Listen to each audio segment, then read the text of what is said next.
Hello, everybody, and welcome back to the Allison and Wonderland Mental Health Podcast. I have a really amazing guest, an author, someone who has been doing this for 35 years and has so many wonderful things to share with us. But first, I did want to make sure that you know I am not a doctor, I am a mental health advocate. We will talk about mental health issues, but you should not make changes to your healthcare without talking to your healthcare provider. If you're in a state of crisis, please call 911 or go to the nearest emergency room. The Suicide Lifeline recently changed its number to 988, which is a three-digit number that you can call or text at any time, anywhere in the United States, and they will find you help and resources in your area. So once again, that number is 988 for people that are in crisis. Today we have Phyllis, who is going to, I imagine we will go through a lot of rabbit holes because we both have so much information to talk to. But I'm going to let Phyllis introduce herself first. Phyllis, welcome to the show. Thank you so much for being here. Do you want to just kind of tell us who you are in your own words and kind of what led you on this journey that you're on now? Thank you. Yeah, and thank you so much for having me on your show. It's really an honor and a privilege to share with you. I am a psychotherapist. I have a master's in counseling and psychology, and I've been in private practice for over 30 years. And I've done a lot of work with individuals, families, couples, children, adolescents, and I had a lot of training in working with abuse and neglect. And I worked in a sexual abuse treatment program for a couple of years before I went into private practice full time. And that gave me a really good foundation for the dynamics of abuse. Because what I saw in my practice is that abuse and neglect are actually very widespread in our culture, even in the histories of people who appear to be functioning fairly well in life. Once they come to therapy, you find stories that are sometimes very horrifying of what people have survived.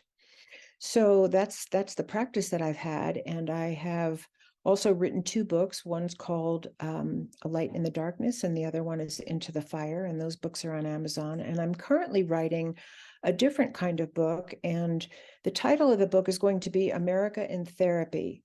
And this book is all about taking what I have learned as a psychotherapist and looking especially at the influence of families on the development of individuals, and applying what I've learned to our nation, to looking at the family of America through the lens of how we understand individual families. And in particular, seeing that, and what really prompted me writing this book is really seeing that many of the dynamics that are happening in our country, from the top down, politically, institutionally, governmentally, are very much the same as the dynamics found in abusive families, with the same devastating effects on millions of people that abusers have on their family members. And I just felt like it's my passion, and it feels like my duty to sort of call it out, so that we understand, for two reasons. One, so that we can understand what's happening to all of us. And two, because I really believe that the principles of good psychotherapy hold some of the answers that our country needs to embody and develop and proliferate in the way government and big institutions are run. And those principles of healing relation rather than fueling divisiveness are not part of our national agenda. And I feel very strongly that if we're going to make it, honestly feel like if we're going to make it, we need to shift gears and really heal our human relations in this country from the top down and the bottom up. And one last thing I just want to say about that is, in the last, I've been in practice, as I said, for a really long time. And it's only since the last two elections, in all my years of being a therapist, have people come to therapy traumatized by what's going on in our country, and having to process that in their sessions rather than, just what's going on in their individual lives. And I've never seen that before. People couldn't sleep at night, just terrified of where this country is going and the impact it's having on their daily level of anxiety. I think that that's really a very interesting point, and I can kind of even touch on where I was sitting on the therapy couch through the last couple of elections. But I think that what's really interesting here is like I have 2 degrees in psychology related fields, and in all of that time, I took one sociology class. But it Mm, seems like really we need to pay more attention to this psychology of the whole and sociology, and right. really the whole journey I've had through this podcast, that's really what I've gotten as the main bottom line is that so many people are affected by this from the infrastructure, just from like the way we're set up. From the very beginning with all of our systems and processes, that there is a sociological issue here outside of just one-to-one, counseling. And Absolutely. I think that it's really interesting. It's like, hey, I took so many psychology classes, one psychology class, and I think that that's really interesting. And then when you talk about, the election anxiety, I don't remember ever having a time where people had such election anxiety. And I remember 2 elections ago when I, was sitting in my regular therapy session, my therapist asking, saying a lot of people have come to me very upset about the results and things like that and the anxiety, and I was just like, it is what it is. Like I can't change it today. I had a lot of anxiety leading up to it. And then I did have Right. people in my life call just crying, the world's ending. And I'm like, I think that maybe, that's not exactly where the world's not ending, but there has been a lot of anxiety surrounding those things that I don't remember ever really witnessing before. And I think that you kind of talk about, what we want and then what we actually vote for. And what I always Right. tell people is that like I vote for the person, not the party. So like there's this Jerry Garcia quote that I always quote at election time, and it's something maybe paraphrasing that if you're constantly choosing the lesser of two evils, you're still choosing evil. And there's the anxiety. Yeah. What's our choice? And everyone's like, well, I choose the lesser of two evils. And I'm just like, it sounds so weird that I'm sitting here and of all of the, mental health resources that I could tap into, I'm like, and there's this Jerry Garcia quote that really is the one. And I think that that's my anxiety is I'm like, I want to vote for the person. Where's that person? Why am I not given that person that I want to vote Yeah. for? Um, so then you're kind of pushed into that position, and it is that disconnect of what we want versus what we actually go out and actively try to get when we're doing those things. Yeah, and that's actually something that I talk about a lot in my book. And that's something that I think is alarming, but also something that if we understood, we could better do something about. So again, sort of looking at the macrocosm of our country and through the lens of the microcosm of the individual and the individual family, one of the things that I was sharing is that, in all the years that I've been a therapist, what people come to therapy for is trying to get out of the wars that they're in their lives, trying to get out of the pain and the lack of relationality or the frustrated creative drives or the lack of belonging. People are coming to heal the pain of that. They're not, no, I've never had a client that's come and wanted more violence in their life or more disconnection, because that's just not human nature. We want to belong. We want to feel more love. We want to feel safe. We want to be provided for. And the disconnect between what the individual wants and what the agenda of our largest institutions and our government often are, are completely discordant. And and so through the lens of psychology, what I'm examining in my book is how did we get to that disconnect? How are we as a country condoning and supporting violence and divisiveness and discrimination and targeting and silencing of truth tellers in ways that none of us want in our own lives? So how did that disconnect happen?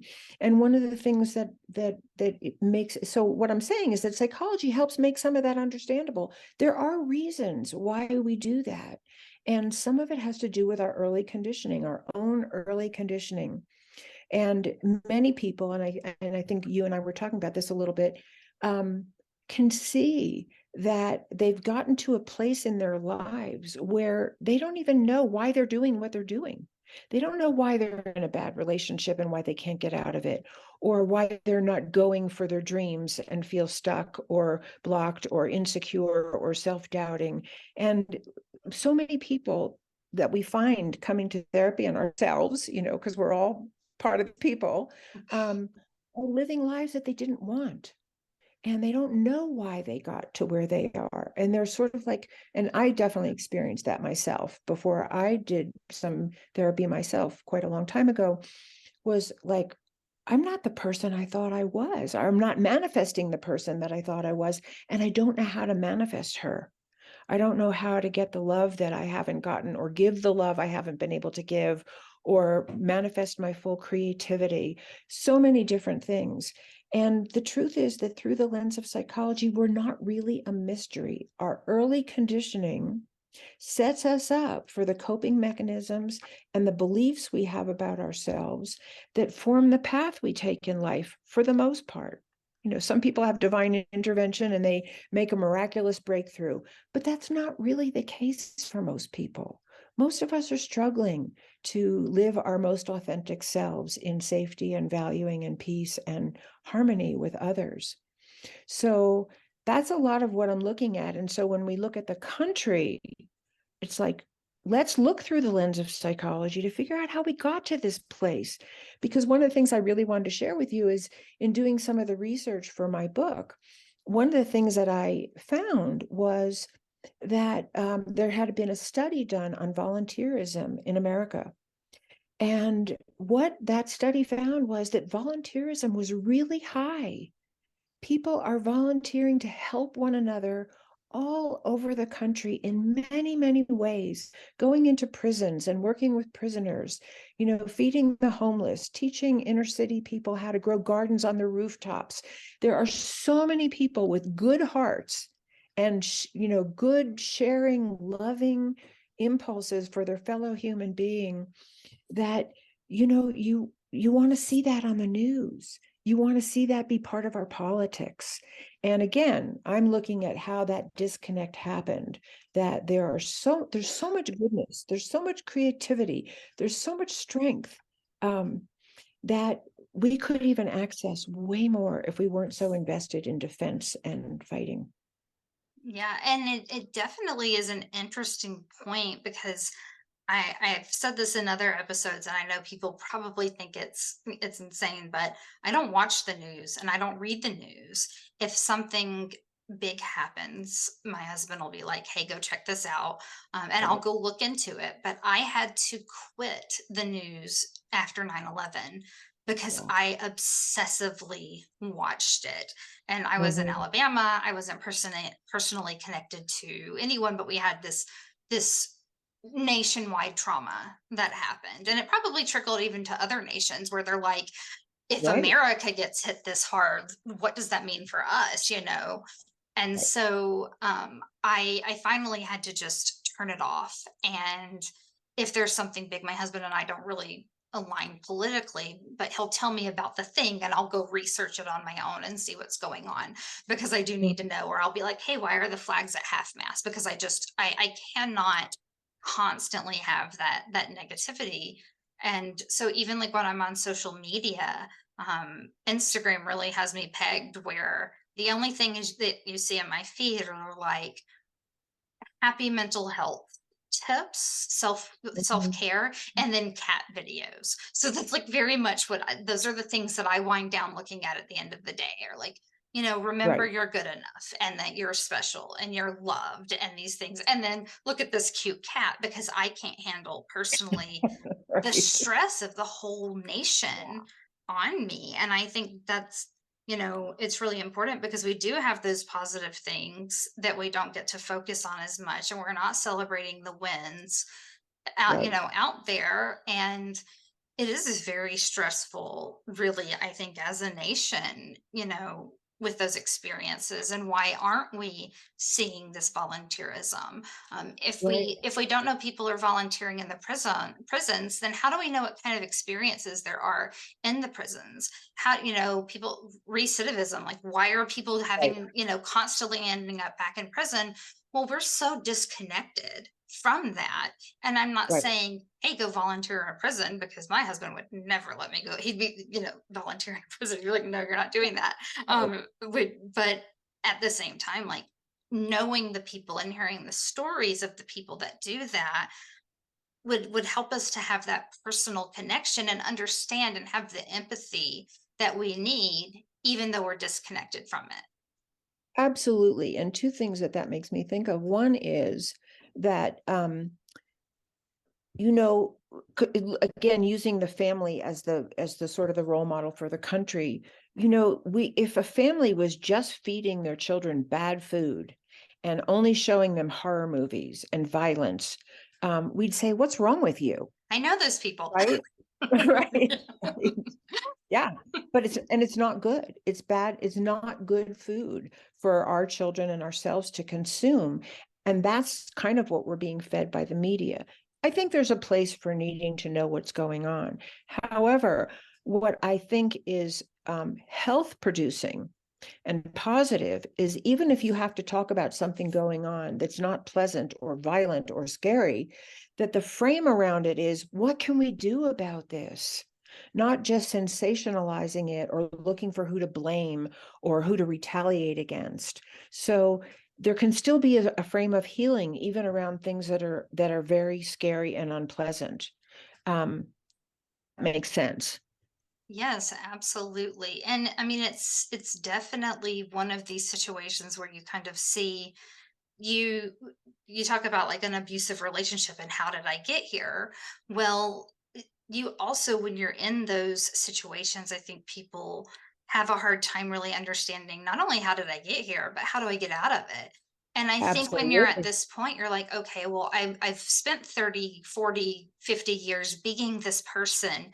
How do I, now that I know that I'm not really this person, how do I make that change? And I think that Right. we get into that position where if you're in an abusive relationship and it's like, well, no one else will love me if I leave, or I'm no, everyone in my family is going to hate me if I do this, and so you feel trapped in this version of you that is not you, and Right. it's very scary to get out of the abusive relationship and to make that change. And I think that's where Yeah. a lot of people are, where you're like, okay, I recently ditched my executive marketing career because it was just absolutely not what I thought I was working towards over the last 20 years, and started focusing on mental health. And I still question the salary that I dropped and the Right. career trajectory that I dropped. But Right. I hit my empty nest phase. My youngest graduated like in May. And for the very first time in my entire life, I had to figure out who Allison is. Not Right. Allison as the mom and Allison as the wife and Allison as the daughter and the sister. Who am I? And so I'm at 40 years old and just now figuring out who I Yeah. am and Yeah. how to adapt my life to be able to be my authentic self. And I think that it's a very terrifying thing. It's really Yeah. scary. Yeah. And what I would say, part of the answer to that is that I also think that really good therapy holds. And part of the reason why I would love mental health in general to be part of a national agenda that receives enormous funding rather than our defense budget, for instance, is because it really is examining your early conditioning and reprocessing the things you took on about yourself, or we did, that weren't positive, that put sort of layers of shutdown or fear or repression or sadness or depression or anxiety on us. And it's really peeling back those layers. And psychotherapy, good psychotherapy, makes it safe to do that, so that we can actually look at what hurt us without being re-traumatized. And we can also look fearlessly at the ways we might have been hurtful without being re-traumatized or hating ourselves. But that maybe we learn to take a different kind of responsibility for that, or make amends somewhere, or really seek reconnection and a different kind of communication with other people. And to me, that applies to our country. And so this denial around our past is actually antithetical to everything we know in good psychotherapy about what heals. We cannot heal unless we can own the full extent of our past. And that's both the pain that we have inflicted, pain that we have endured, and our gifts that are waiting to be accessed. And that applies to a country as well as it applies to an individual. And if it's okay, I just wanted to segue to one other piece that I think Yeah. is really important. When we were talking about people volunteering, and for instance, like, I had read a lot about people volunteering in prisons, and one documentary I saw was a group of, I think they were Buddhists, and they went in and they did a meditation program I think it was people who were in prison for life, and it was profound, the effect they had. So two things, some of the statistics, and I can't quote you the numbers, but some of the statistics are now showing that a great majority of people in prison are abuse victims. So there's a cycle of abuse that it's our responsibility and our calling to interrupt, not to blame and punish. And one of the things that really good psychotherapy shows us, this isn't a theory, this is something we discover by working with people, is that inside the perpetrator is a victim that's crying out for help and didn't get it, and is acting out their pain. And as a society, like a family, can we help people rather than stigmatize them?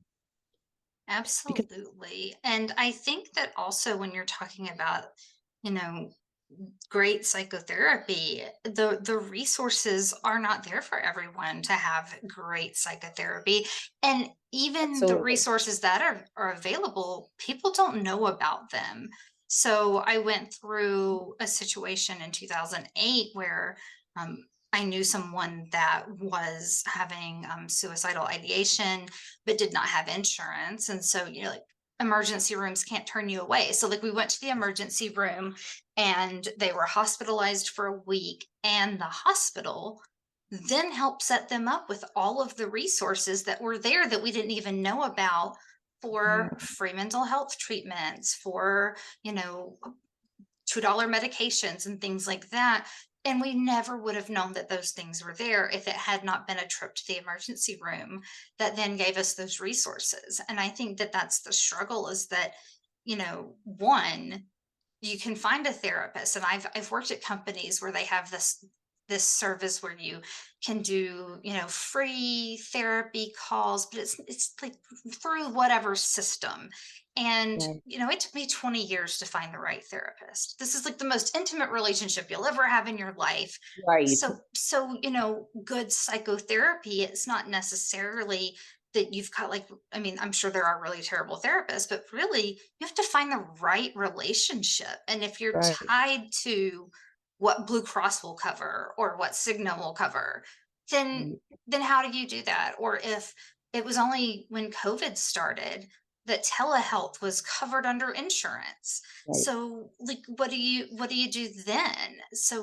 And if I had wanted to do telehealth before COVID, instead of my insurance covering it, it would have cost me $250 an appointment, and I would not have been able to work with the amazing person that it took me 20 years to find. right, So right, it's very much a systems issue on how do right, people get great psychotherapy? How do they know? And how do they know that they can go in and they can actually work on things where it's not like, okay, I'm coming back and I've got post-traumatic stress because this really bad thing just happened. But these things that also from their childhood. I right. talk about my journey of mental health starting in 2007 with the loss of my brother.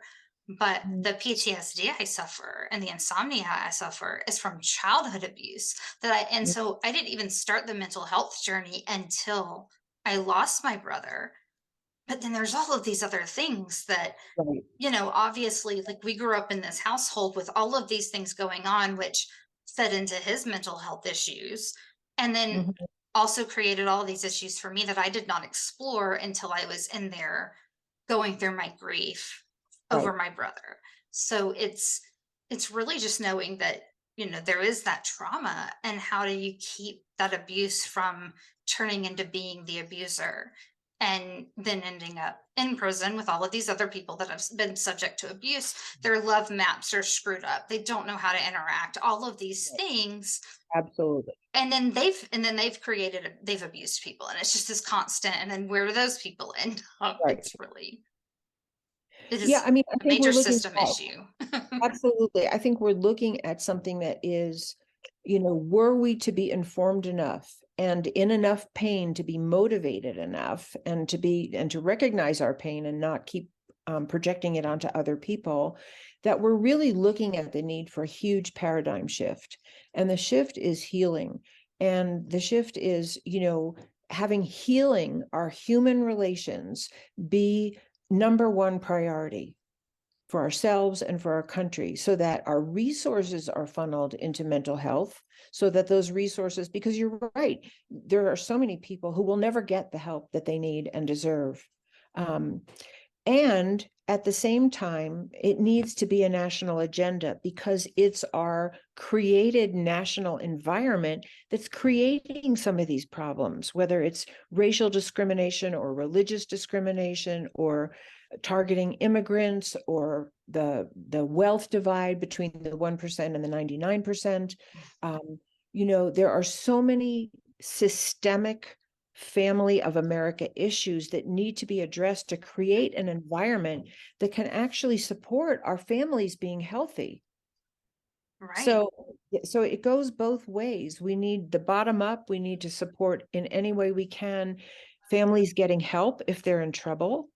Um, and that is without the hope with in any case possible. In some cases, it's not possible. There are people we don't know how to treat, and they do need to be restrained. And that's sad that it's gotten to that point. But short of that, I think the paradigm shift is, how can we help you heal and come back together and reconnect and create safety and reignite the bonds between you that were either non-existent or broken or damaged. And that is a huge paradigm shift, because, for one thing, it takes power away from abusive individuals and institutions, and it changes the whole economic structure of our country.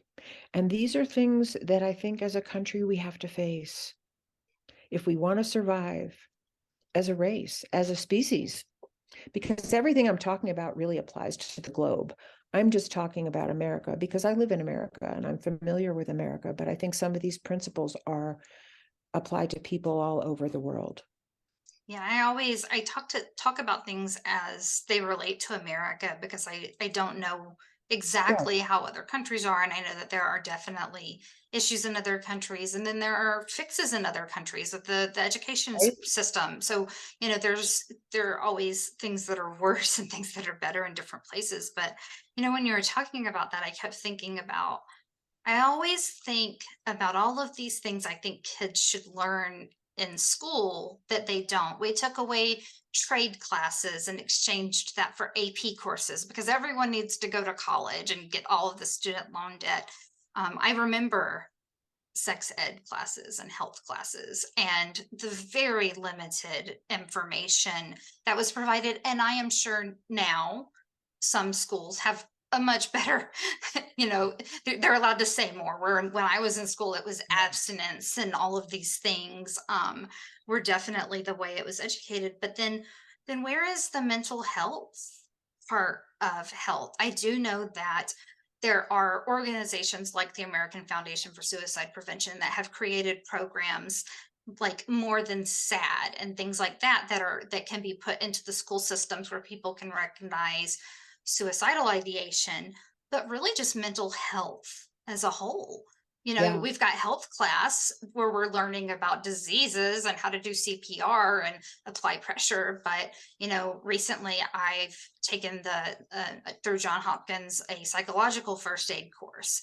And everyone's like, well, what does that mean? And I'm like, well, just like how there's a poster up for doing the Heimlich maneuver, if there's a crisis, the paramedics can't do everything. The therapists can't do everything. So being trained to hop in and understand those crisis steps right there, I Yeah. think is very beneficial. So like I've recently taken that course and I think it's a very valuable tool.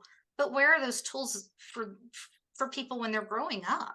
Yeah. Because by the time they become an adult, then and they're not seeking help, mental health, they don't even know they need to seek mental health treatment. Exactly.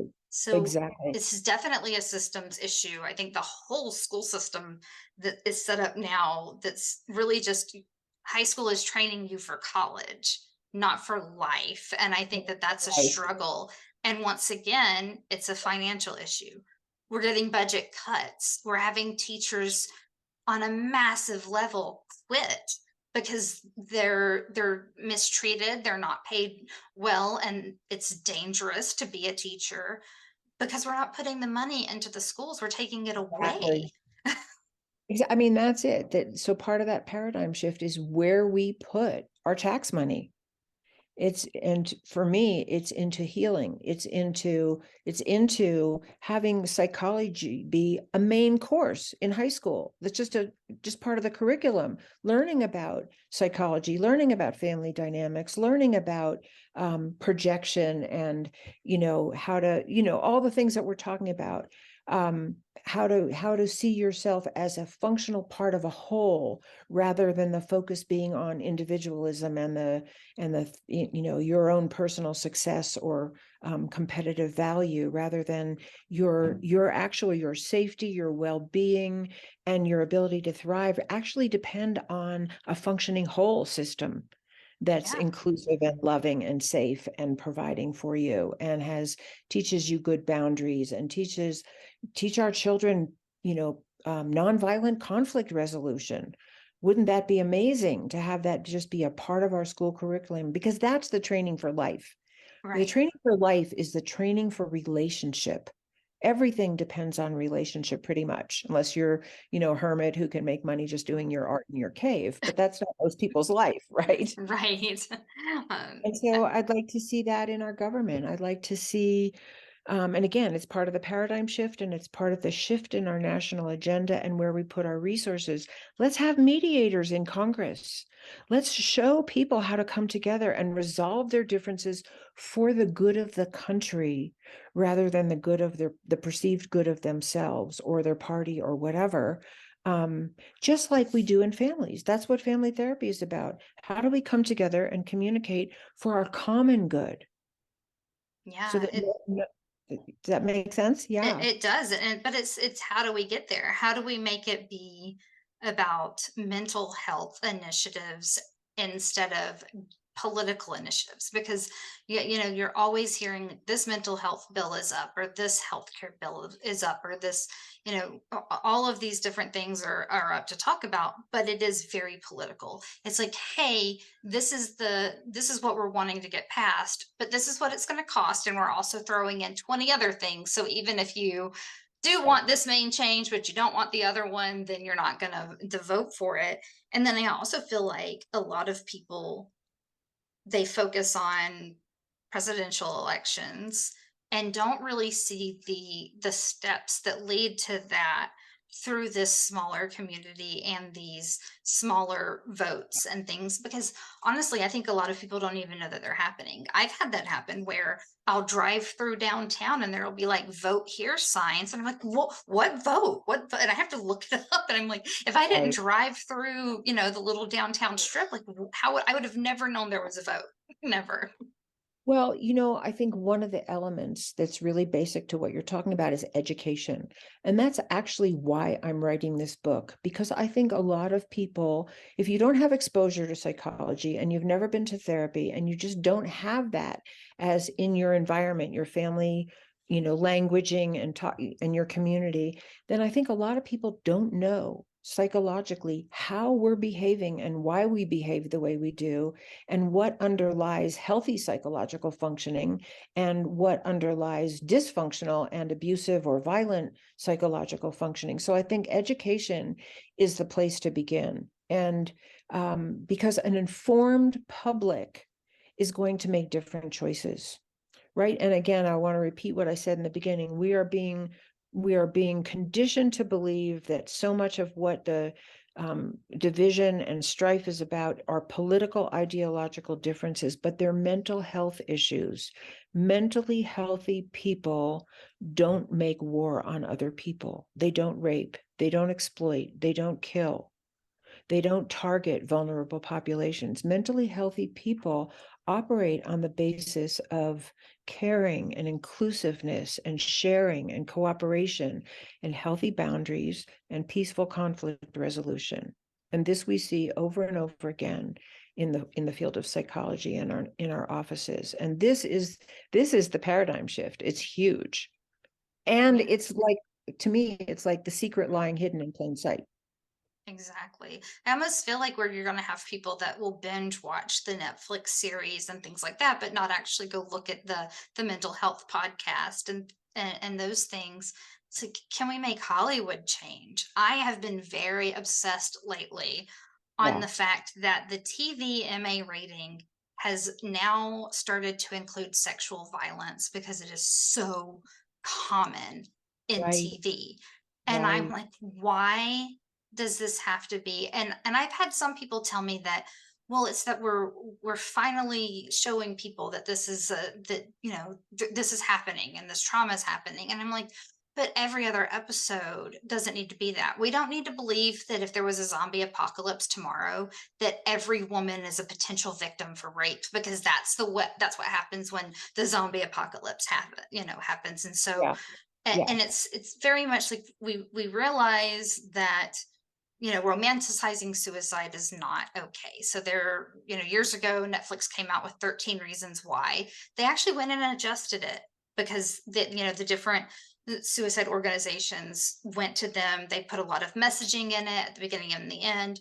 hmm, And there were things published called 13 Reasons Why Not and things like that. So I'm not saying that it's not still romanticized, but I don't see anyone kind of speaking out about why is the rape culture so heavily ingrained in our TV shows and our media? Like yeah, it's constant. Like, why is this a warning that's not, it used to be like nudity and things like that, and now sexual violence? And I'm just like, why is this there? Why do we have that? Why do we have to warn people that this is in every episode of something?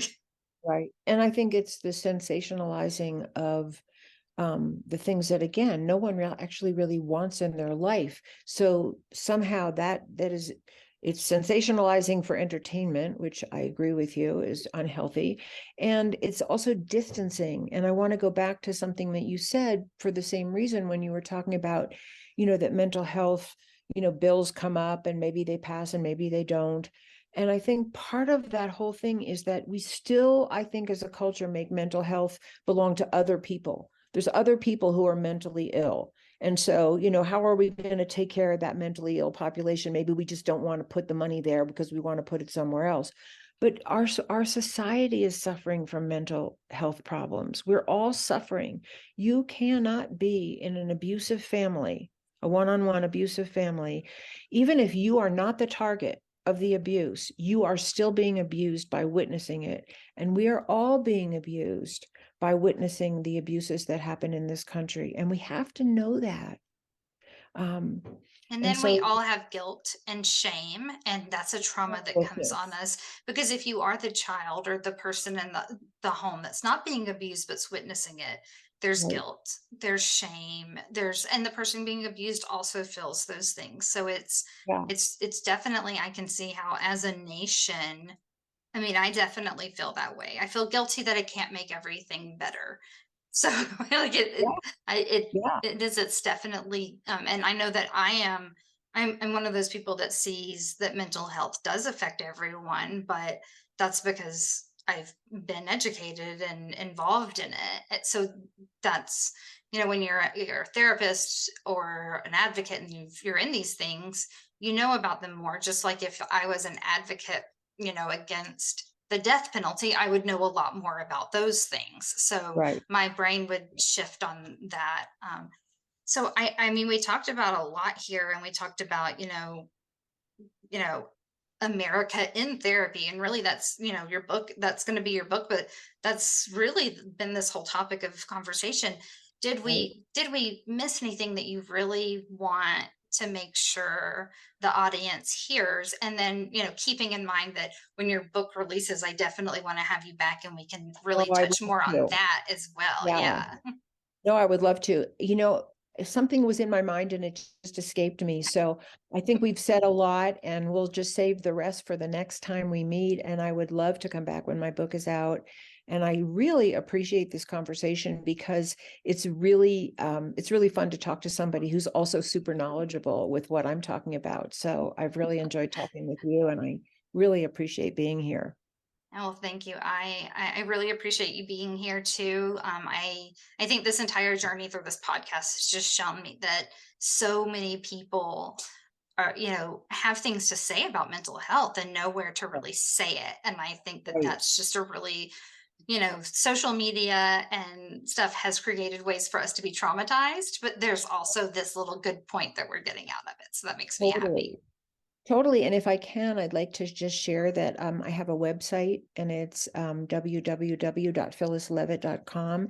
And for anyone who's interested, you can sign up on my homepage to receive a notification for when my book comes out. And I would love to, stay in touch with people.